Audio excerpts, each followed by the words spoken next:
Hello, good afternoon, dear students. This is Avinash sir, once again coming with the new interesting topic, and that is the visual observation aspect. So, guys, when you are going on the site and doing the visual observation for damage detection purpose, so what are that things you have to keep in mind? So, first thing is verification of accuracy of the original drawing. So first of all, let's check is it drawings are accurate or not. Identification of major alterations not shown on the original construction documents. After the construction of building, if there is any alteration is done on that building, identify that alteration. Identifying the falling hazards of non-structural such as ceiling, partition, curtain walls, parapet. If there is any hazardous of falling non-structural members like ceiling, partition, curtain walls, you have to identify that. Plaster cracks which increase the transport of oxygen, water, salt through the concrete to the reinforcement and leads to corrosion. So you have to catch that plaster cracks which further may cause to the corrosion of reinforcement. Observe the location of honeycombing in structural and non-structural components.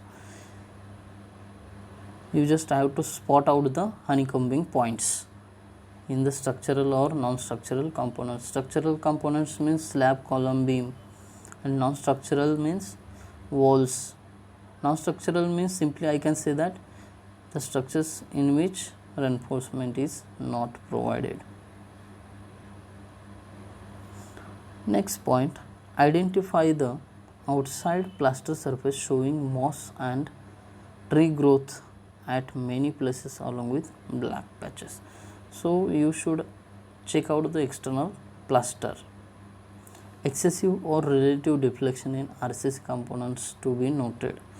If you go to the side and if you observe the deflection in beams or columns or slabs, that point you have to note it in your notepad.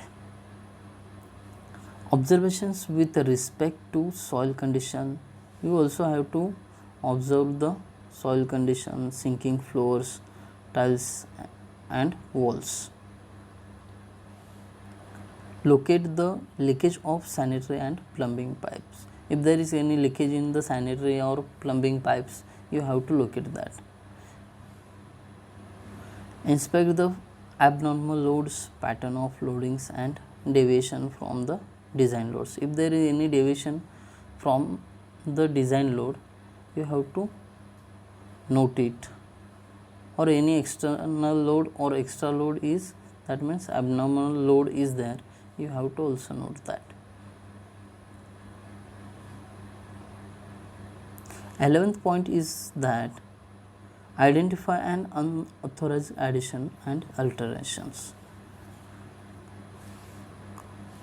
12th, check the excessive voids in RCC type and masonry quality, hollow portions, hanging elements of structure. And last one is inspect the adjoining structure and type. Okay, so this is the some aspects you have to follow while doing the visual observations. Now coming to the non-destructive tests, let's see about the non-destructive tests. Non-destructive tests actually perform for the strength and durability check, assessment and quality control of hardened concrete without significant damage to the structure. Non-destructive test also helps for the quality control of hardened concrete, and main thing is without damage. Non-destructive tests are simple to perform, but the analysis and interpretation of the result are not easy. We can do easily non-destructive test, but we need a skill for analyze the or interpret the result of non-destructive test. In this method, specimens are not loaded to failure, therefore estimated strength of specimen may not be accurate. As in the non-destructive test, whatever material you are going to test, it not loaded up to its failure point. So obviously the readings get may be not accurate. Now let's see some advantages of NDT. NDT means non-destructive tests. First is minimize the traffic restrictions related to the field data collection. So because of the NDT there is no traffic. These testing methods are applicable to improve design and assessment management. So NDT helps to improve the design and asset management. No wastage of concrete takes place. NDT test में concrete का कोई waste नहीं होता है. As concrete members is not subjected to failure load, failure of these members does not take place.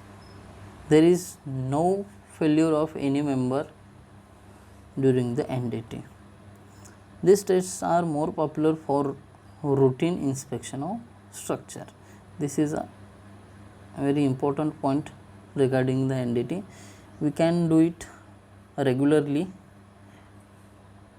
NDT test on our structure. Useful in case where data such as drawings, concrete details are not available.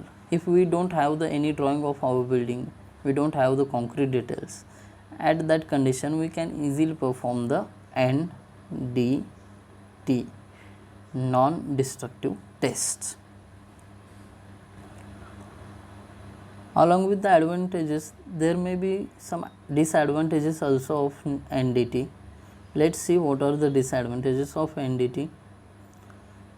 Expensive due to need of trained technicians. As earlier I said that you can easily carry out the NDT test, but for the interpretation of results you need a skilled persons, so it may expensive. Second, analysis and interpretation of test result is not so easy. Again they are saying that analysis and interpretation of result is not easy. Okay guys, now let's see last point of today's lecture, importance of non-destructive test. What is the importance of non-destructive test? First is strength of existing concrete structure or structural element can also be evaluated by this test. If you have any existed structure or existed structural elements, you can carry out the test on that also. Minor cracks such as hair cracks, micro cracks and deep cracks in a concrete structure can be evaluated. So with the help of NDT we can do the minor testings like hair cracks, micro cracks, deep cracks also can be arrested in the NDT. Usually in investigation for the repair work of structural components. In the investigation of repair work, NDT plays important role. Fourth, moisture content, density, thickness, chemical contents, pH measurement and reinforcement status can be estimated and evaluated using this test. This is the more important factor of the NDT. These points, moisture content, density, thickness, chemical contents, pH measurement, these points makes the much important to the NDT. Fifth, evaluate the strength of construction without causing damage.